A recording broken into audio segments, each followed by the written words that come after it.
Bonsoir Roberto, Sorakata Kebe pour Africa Radio. Votre équipe semble avoir deux visages différents, tantôt être une équipe capable de réussir de grands rendez-vous face au RC Lens et réussir de belles prestations comme on l'avait aussi face au Stade Rennais en Coupe de France, et tantôt elle passait totalement à côté, notamment ce soir face au Paris Saint-Germain et face à Liverpool en Ligue des Champions. Comment vous expliquez d'avoir une équipe à deux visages? Non c'ho una spiegazione. Non c'ho una spiegazione. E questo è il problema più grande, no? Il problema più grande è che... Alors honnêtement, j'ai pas d'explication et je pense que c'est le plus grand problème en ce moment. C'est vrai que tu commences le match et tu ne sais pas qui tu as sur le terrain. C'est la vérité, c'est pas, j'essaie pas de trouver des excuses ou de pas assumer, puisque j'assume encore une fois. On a fait un match qui n'était pas suffisant ce soir. On doit encore une fois demander pardon, comme après Bruges. Il y a 3-4 jours, on a fait un bon match à Rennes, contre Rennes. Ce qui suivait deux matchs qui avaient été mauvais comme celui d'aujourd'hui. Contre Lens, on s'avait fait une belle prestation. Donc honnêtement, si j'avais la solution à trouver cette régularité, je la cherche, je la trouverai à n'importe quel prix, honnêtement. Mais c'est la première fois dans ma carrière que j'ai une équipe comme ça qui est sur les montagnes russes. Da pagare, però si fa fatica. È la prima volta che mi succede in carriera di avere una squadra sulle montagne russe. Bonsoir coach. Est-ce que vous avez pu discuter avec vos joueurs ou vos dirigeants? Qu'est-ce que vous leur avez dit? Et si ce n'est pas le cas, qu'est-ce que vous comptez leur dire dans les prochaines heures, dans les prochains jours? Merci. Après le match? No, non ho parlato con nessuno. Non, j'ai parlé encore avec personne. Là, Germaine. Roberto, bonjour. Vous avez dit sur Ligue 1 Plus là, que vous vouliez justement parler dans les prochains jours avec Mehdi Benatia et Pablo Longoria. Est-ce qu'on peut savoir de quel sujet notamment vous voulez parler? Et est-ce que vous en êtes au point d'être un peu découragé et de vous poser la question de votre avenir à l'OM? Merci. No, non sono scoraggiato, sono triste. Alors non, je ne suis pas découragée, je dirais plus triste, parce que voilà, on ne doit pas jouer de cette manière, on ne doit pas perdre de cette manière non plus contre le PSG.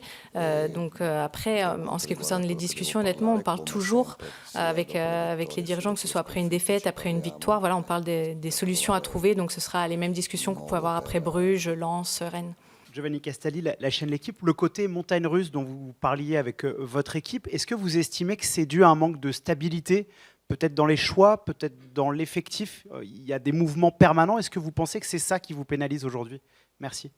Non lo so, io 8-9 giocatori sono sempre gli stessi che giocano, cambio 2-3 a seconda degli infortuni anche che ho, perché se Aguerd fosse stato bene avrebbe giocato Aguerd. Alors honnêtement, j'ai toujours 8-9 joueurs qui sont les mêmes. Généralement, je change seulement 2-3 joueurs aussi en fonction des blessures. Parce qu'Aguerd, par exemple, s'il avait été en forme, il aurait joué, s'il avait pu être disponible. Après, Emerson joue toujours, Balerdi aussi, Ouéa, Højbjerg, Greenwood, Guiri, depuis qu'il est revenu de blessure, quand il est bien, Paixão, c'est la même chose. Donc je ne pense pas que ce soit des changements qui est dans le changement et qui puissent déstabiliser la situation. Après, quand j'ai Timber ou Nwaneri qui sont à disposition, évidemment que... Voilà, je vais les mettre sur le terrain aussi parce que je pense qu'ils nous apportent des caractéristiques qui sont différentes. Là. Bonsoir coach, Miel Kabli, PSG Community. J'ai deux questions. La première, à votre avis, dans quel compartiment du jeu vous avez perdu le match ce soir? Et la seconde, est-ce que vous estimez aujourd'hui que le Paris Saint-Germain est une marche qui est trop haute pour l'Olympique de Marseille? Merci. No, si è persa la partita in tutti i reparti. Nel primo tempo non avevamo l'ordine, non abbiamo fatto quello che era il piano gara, c'era disordine e qualche giocatore. Alors je pense qu'on a perdu le match dans tous les secteurs ce soir.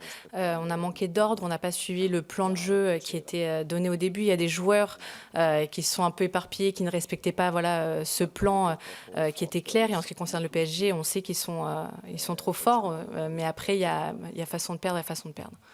Josué pour Foot Mercato, sur vos choix de la soirée, il y en a deux qui m'interrogent et je voulais vous poser la question. Pourquoi ce choix de repartir avec une défense à 5 en début de match, qui a été d'ailleurs par vous-même pointé du doigt dernièrement? Et le deuxième, c'est pourquoi sortir Nwaneri à la mi-temps? Merci. Però se fa questa domanda deve ricordarsi che quando abbiamo battuto il Paris al Velodrome abbiamo giocato uguale, con la difesa a 5 in fase difensiva, perché poi si alza... Alors je pense que vous oubliez que quand on a battu le PSG au Vélodrome, on avait une défense à 5 en phase défensive, parce qu'après, en attaque, Emerson et Weah remontaient plus haut, et on avait aussi une défense à 5 au Koweït quand on menait à 13 secondes de la fin, donc je ne pense pas que ce soit ça le problème. Après, quand on est passé à une défense à 4, la deuxième mi-temps, honnêtement, on a plus souffert qu'en première mi-temps. E Nuaneri no? E Nuaneri perché faceva fatica, non era in grande giornata e la squadra non lo aiutava, lui è molto giovane. Appena Et en ce qui arrivato. concerne Nwaneri, il n'était pas dans une grande journée, il avait un petit peu de mal, il n'était pas beaucoup soutenu non plus par ses coéquipiers, il est jeune, il a besoin voilà, d'être un peu protégé comme je l'essaie de le faire avec tous mes joueurs. La dernière, là-bas. Coach, bonsoir, je suis en face là. La question de Roulis Delange, pourquoi Delange? Et est-ce que vous pensez que finalement, quand on voit votre dynamique, la dynamique de l'OM et les dynamiques des autres équipes, de vos concurrents directs, la deuxième partie de saison là, va être plus difficile que prévu pour l'OM pour aller chercher Ma Rulli perché non l'avevo visto sereno dopo gli errori, Rulli l'ho detto. Alors en ce qui concerne Roulis, je l'avais vu qui n'était pas serein dernièrement après les différentes erreurs qu'il avait pu faire. J'ai toujours dit c'est quelqu'un de bien, il souffre forcément quand les choses ne vont pas dans le bon sens. Donc je pensais que ça pouvait l'aider lui à retrouver cette sérénité de ne pas jouer et que Delange aussi pouvait aider l'équipe. Et en ce qui concerne la deuxième partie de saison, je pense qu'elle est toujours plus difficile que la première. Après, c'est pas tant la fin de la saison, c'est plus l'OM, quel OM jouera, parce que si on a l'OM de Lens, honnêtement, je pense qu'on n'a pas de souci à se faire, mais si on a un OM comme celui de ce soir ou contre Bruges, alors c'est plus compliqué.